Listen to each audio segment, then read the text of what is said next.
Hello दोस्तों, मैं हूं आपका दोस्त दीपक कुमार और आप लोग मेरे साथ पढ़ रहे हैं आधुनिक भारत का इतिहास। इसमें हम लोगों ने एक चैप्टर कंप्लीट कर लिया है और दूसरे चैप्टर में मुग़ल साम्राज्य का पतन हम लोग देख रहे हैं।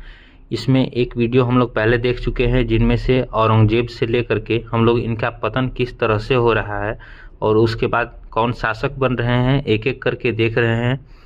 पिछले वीडियो में हम लोगों ने रफ़ी-उद-दरजात तक पढ़ा था, जो कि एक शासक थे मुग़ल साम्राज्य के, और ये सबसे कम समय तक शासक रहने वाले मुग़ल सम्राट थे।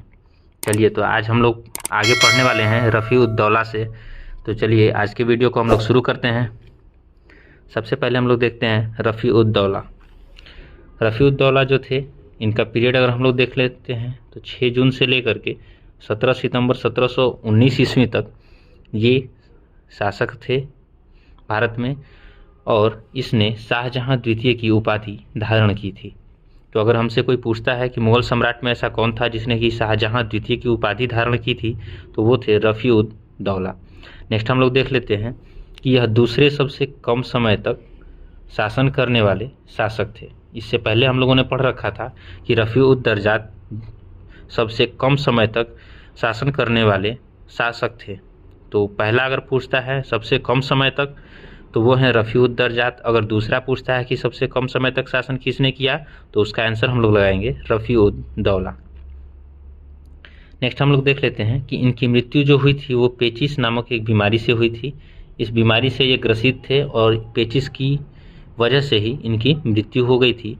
और इनके बाद फिर मोहम्मद शाह, जो कि रोशन अख्तर नाम है उनका, वो शासक बने थे। तो नेक्स्ट हम लोग देख लेते हैं मोहम्मद शाह, जो कि रोशन अख्तर के नाम से हैं, इनको देख लेते हैं। नेक्स्ट है मोहम्मद शाह। तो मोहम्मद शाह का अगर हम लोग पीरियड देखते हैं तो ये 1719 से लेकर के 1748 ईस्वी तक है। सबसे पहला कीवर्ड हम लोग देख लेते हैं कि ये जो मोहम्मद शाह थे, ये जो बहादुर शाह शासक थे, इनके सबसे छोटे बेटे जो थे जहान शाह, उनके पुत्र थे। कौन? तो मोहम्मद शाह। उसके बाद देख लेते हैं अत्यधिक विलासितापूर्ण जीवन व्यतीत करने के कारण। अत्यधिक विलासितापूर्ण जीवन व्यतीत करने के कारण इन्हें रंगीला की उपाधि मिली थी। और ये जो रंगीला की उपाधि इनको मिली थी, इसीलिए कहा जाता है कि अगर कोई पूछे आपसे कि रंगीला बादशाह किसे कहा जाता है, तो वो मोहम्मद शाह ही थे, जिनको कि रंगीला बादशाह के नाम से जाना जाता है। इनके समय में ही सैयद बंधु जो थे, इनका अंत हुआ था।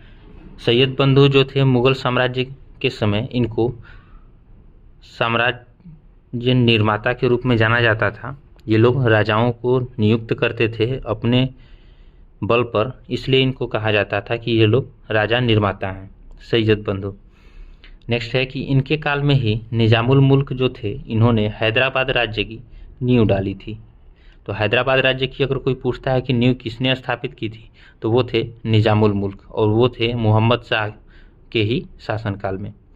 नेक्स्ट हम लोग देख लेते हैं कि फारस के जो शासक थे नादिर शाह, इन्होंने 1739 ईस्वी में मोहम्मद शाह के समय में ही दिल्ली पर आक्रमण किया था। तो इस चीज़ को भी हम लोग याद कर लेते हैं कि अगर नादिर शाह ने 1739 ईस्वी में कब आक्रमण किया था, तो मोहम्मद शाह ही वो मुग़ल सम्राट थे जिनके शासनकाल में इन्होंने दिल्ली पर आक्रमण किया था। तो इस चीज़ को हम लोगों को याद रख लेना है। नेक्स्ट हम लोग देख लेते हैं, इनके बाद बने थे अहमद शाह। अहमद शाह का कार्यकाल अगर हम लोग देखते हैं तो 1748 ईस्वी से लेकर 1754 ईस्वी तक अहमद शाह ने शासन किया है। और पहला कीवर्ड हम लोग देख लेते हैं कि मोहम्मद शाह की जब मृत्यु हुई थी, तो उनके पश्चात उनका एकमात्र पुत्र जो था अहमद शाह, वही गद्दी पर बैठा। सैनिकों के वेतन के लिए इसी के समय शाही सामान बिकने लगे थे। जैसा कि हम लोग जानते हैं पहले से कि शाही सामान जो थे बिकने लगे थे इनके समय में, तो इनके पास वित्तीय स्थिति जो थी खराब होते गई थी मुग़ल सम्राटों के साथ। तो वित्तीय स्थिति खराब होने के समय एक स्थिति ऐसी भी आ गई थी कि सैनिकों को देने के लिए इनके पास पैसे तक नहीं थे कि उनका वेतन दे सकें। इसलिए इन्होंने क्या किया कि अपने जो शाही सामान थे उनको एक एक करके बेच करके सैनिकों को उनका वेतननामा देते थे। तो जब इस बात का पता सैनिकों को चला, तो उन्होंने भी विद्रोह कर दिया था, और जिसके चलते स्थिति और भी बिगड़ती चली गई। नेक्स्ट हम लोग देख लेते हैं, इसी के समय में 1748 ईस्वी में अहमद शाह अब्दाली, जो कि एक विदेशी आक्रमणकारी था, इसने भारत पर आक्रमण किया था। तो इस चीज़ को हम लोगों को देख लेना है कि अहमद शाह अब्दाली ने भारत में आक्रमण किया था अहमद शाह के समय में ही। नेक्स्ट हम लोग देख लेते हैं आलमगीर द्वितीय। ये जो आलमगीर द्वितीय थे, इनका कार्यकाल 1754 से लेकर 1758 ईस्वी तक था। और इनके कार्यकाल की एक महत्वपूर्ण घटना है कि प्लासी का जो युद्ध हुआ था इन्हीं के समय में हुआ था, क्योंकि प्लासी का जो युद्ध हुआ था 1757 ईस्वी में, वो आलमगीर द्वितीय के समय में ही हुआ था। नेक्स्ट इनके बाद बनते हैं शाहजहां तृतीय, और इनका कार्यकाल था 1758 से लेकर 1759 ईस्वी तक। इनके शासनकाल की दो प्रमुख घटनाएं हैं कि जब आलमगीर द्वितीय की मृत्यु हुई थी तो उस समय हुआ क्या था कि दो लोगों को एक साथ शासक घोषित कर दिया गया था। पहले तो आलमगीर द्वितीय का एक जो पुत्र था उसने स्वयं को राजा घोषित किया। वो जब उस समय बिहार में थे तो शाह आलम द्वितीय के नाम से इन्होंने स्वयं को राजा घोषित कर दिया था, और उसी समय दिल्ली में शाहजहां तृतीय को शासक बना दिया गया, जो कि वहाँ के वजीरों ने बनाया था। तो इस तरह से देखते हैं हम लोग कि आलमगीर द्वितीय के बाद दो शासक एक साथ घोषित हुए, परंतु दिल्ली में शाहजहां तृतीय बना था, इसीलिए पहले इसी को हम लोग देख लेते हैं, शाहजहां तृतीय। नेक्स्ट हम लोग देख लेते हैं शाहजहां तृतीय के बाद शाह आलम द्वितीय गद्दी पर बैठा। तो शाह आलम द्वितीय जब था, इसका कार्यकाल 1759 से लेकर 1806 ईस्वी तक था, और इसका वास्तविक नाम अली गौहर था। इस चीज़ को हम लोगों को देख लेना है कि शाह आलम द्वितीय का वास्तविक नाम अली गौहर था। पानीपत का जो तृतीय युद्ध हुआ था वो इसी के कार्यकाल में हुआ था 1761 ईस्वी में, और एक बक्सर का जो युद्ध हुआ है 1764 ईस्वी में, ये भी इन्हीं के शासनकाल की महत्वपूर्ण घटना है। तो अगर शाह आलम द्वितीय के शासनकाल की महत्वपूर्ण घटनाएं पूछी तो पानीपत का तृतीय युद्ध और बक्सर का युद्ध इन्हीं के शासनकाल में हुआ था। नेक्स्ट हम लोग देख लेते हैं, इनके बाद अकबर द्वितीय आए थे। तो अकबर द्वितीय का अगर हम लोग कार्यकाल देखते हैं तो वो 1806 से लेकर के 1837 ईस्वी तक का रहा है, और इनके कार्यकाल की कुछ महत्वपूर्ण घटनाएं हैं जो कि हम लोगों को याद कर लेनी है। तो अकबर द्वितीय ने ही राम मोहन राय जो थे उस समय, उनको राजा की उपाधि प्रदान की थी। तो ये राजा की उपाधि अकबर द्वितीय ने ही राम मोहन राय को दी थी। इसके बाद हम लोग उनको राजा राम मोहन राय के नाम से जानते हैं। नेक्स्ट हम लोग देख लेते हैं कि इन्हीं के समय में 1835 ईस्वी में मुग़ल जो सिक्के थे उनको बंद कर दिया गया था।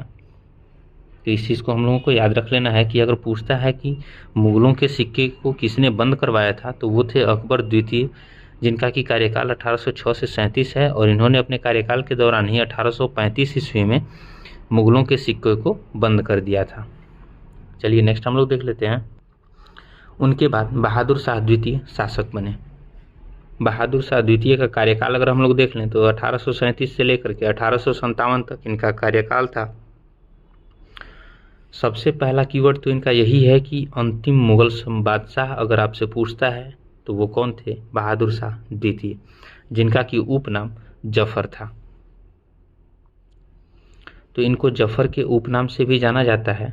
तो अगर कोई आपसे पूछे कि मुग़ल बादशाह कौन था जो कि सबसे अंतिम था, तो वो थे बहादुर शाह द्वितीय, जिनको कि जफर के उपनाम से भी जाना जाता है, इसलिए कभी कभी बहादुर शाह जफर भी दे देता है। नेक्स्ट हम लोग देख लेते हैं कि 1857 ईस्वी का जब विद्रोह हुआ था तो उसके बाद इनको बंदी बना लिया गया था, लेकिन कानूनी रूप से 1 नवंबर 1858 ईस्वी को जब महारानी विक्टोरिया का घोषणा पत्र आया था तो उसके बाद मुग़ल साम्राज्य को समाप्त कर दिया गया था। उसके बाद भारत में अंग्रेज़ों का शासन शुरू था। तो इस तरह से हम लोगों ने देखा कि बहादुर शाह जफर अंतिम मुग़ल बादशाह था, जिसके बाद मुग़ल साम्राज्य समाप्त हो गया था। नेक्स्ट हम लोग देख लेते हैं कि जब बहादुर शाह जफर को निर्वासित किया गया तो इनको पकड़ करके रंगून भेज दिया गया था, और वहीं रंगून में ही 1862 ईस्वी में इनकी मृत्यु हो जाती है। इस तरह से मुग़ल साम्राज्य का अंत हो जाता है। उस समय एक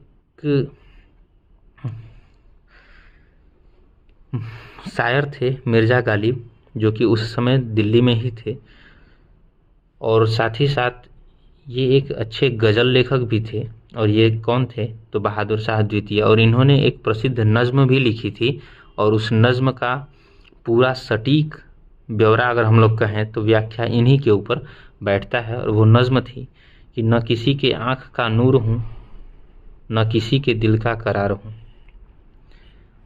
जो किसी के काम न आ सका मैं वो बुझता हुआ चिराग हूँ।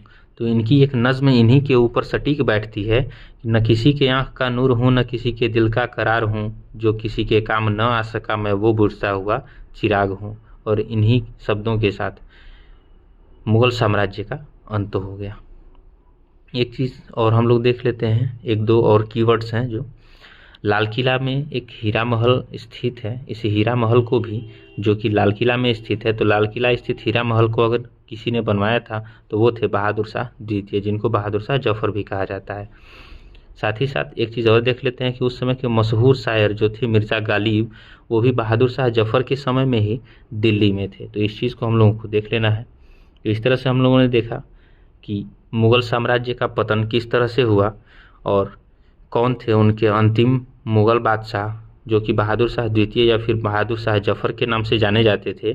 और इस तरह से मुग़ल साम्राज्य का अंतिम शासक हम लोगों ने देख लिया है। चलिए, तो फिर इसके कारणों को हम लोग देखेंगे कि मुग़ल साम्राज्य का अंत आखिर हुआ तो क्यों हुआ। तो इसको हम लोग नेक्स्ट वीडियो में देखेंगे। तब तक के लिए आप लोग बने रहिए हमारे साथ। Thank you.